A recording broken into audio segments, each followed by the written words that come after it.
Un poco en situación. Tenemos a una pareja que decide dar el paso, reservar un hotel y por fin conocerse en persona. Y fíjate, el hotel en cuestión, en pleno Buenos Aires, se llama literalmente Un polvo y fuera. Madre mía. Desde luego, con un nombre así, el sitio va directo al grano. O sea, cualquiera esperaría que lo que viene a continuación sea, pues eso, bastante físico y sin rodeos. Ya, claro, las intenciones parecen cristalinas, pero resulta que llegan a la recepción, entran en pánico total y piden 2 habitaciones separadas. Así que esa es la historia que vamos a desgranar hoy. Un relato, la verdad, divertidísimo sobre Antonio y Felicia, que nos muestra el terror absoluto que nos da mostrarnos vulnerables cuando conocemos a alguien. María, se encierran en sus habitaciones contiguas y, claro, el silencio les aterra. Es una soledad que no soportan.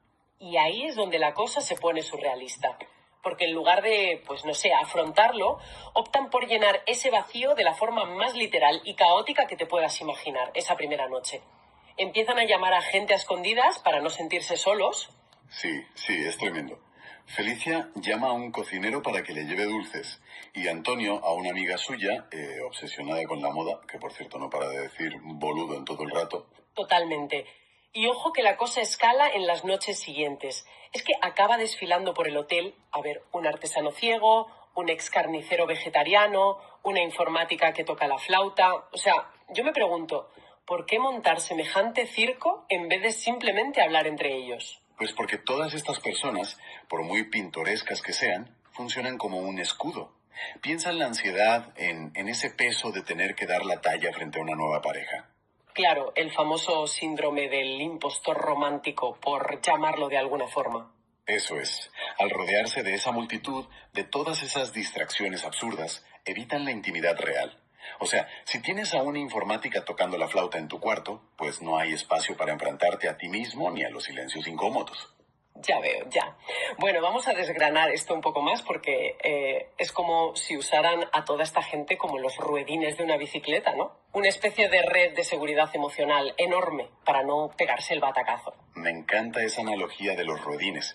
Y lo fascinante de esto es cómo el relato exagera esa necesidad humana de llenar el vacío.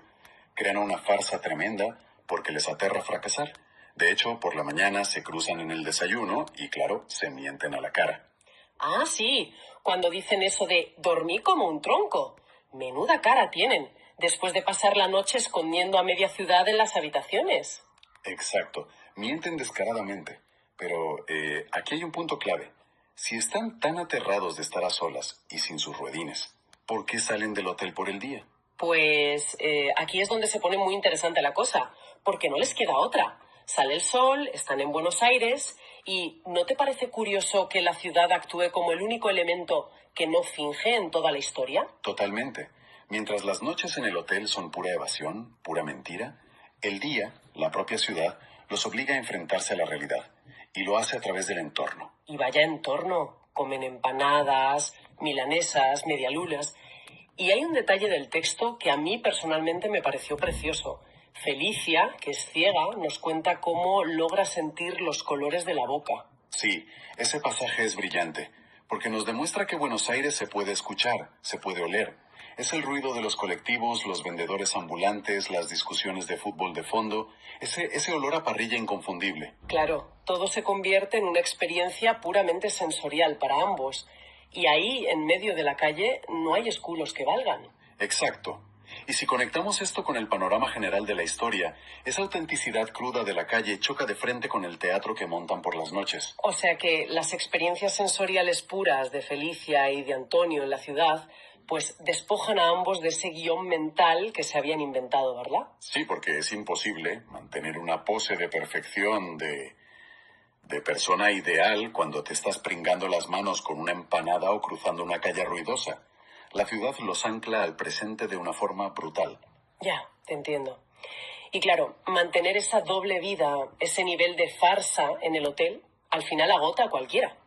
Ese cansancio es lo que, por fin, rompe sus defensas el último día. Así es. Llega un punto en el que Felicia, completamente exhausta, acaba admitiendo la verdad.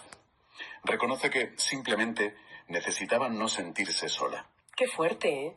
Y claro, al verla dejar caer esa máscara, al verla vulnerable de verdad, Antonio también confiesa.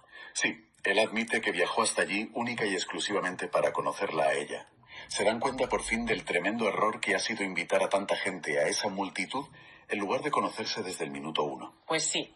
Y de hecho, el relato cierra con una rima que actúa casi como una moraleja clásica. Dice, mejor hablar claro que inventar un guión, porque las buenas historias empiezan con un tú. Es un final perfecto. Subraya muchísimo el valor de la conexión directa, sin comparaciones, sin distracciones de por medio. Usa toda esta comedia de enredos para darnos una lección. Una lección de que las excusas que nos ponemos para no abrirnos suelen ser bastante más ridículas que el propio miedo que intentamos ocultar. La verdad es que la historia tiene mucha tela. Mucha. Y el encanto de Buenos Aires de fondo lo hace todo más auténtico. Nos enseña a abandonar esas excusas de una vez por todas. Pues la verdad nos reímos mucho de Antonio y Felicia metiendo a informáticos y vegetarianos en sus cuartos. Pero para quienes nos escuchan hoy, creo que esto deja una reflexión importante flotando en el aire. A ver, ¿por dónde vas? Pues que hoy en día, cuando nos aterra la vulnerabilidad en una cita o simplemente conociendo a alguien nuevo, ¿cuál es nuestra propia versión moderna de esa multitud de amigos extravagantes? Uf, qué gran pregunta. Claro, es que ¿acaso no usamos las pantallas y las redes sociales como nuestro propio hotel de habitaciones separadas para evitar el contacto real por puro miedo? Ahí lo dejo. Servicios en grabación de la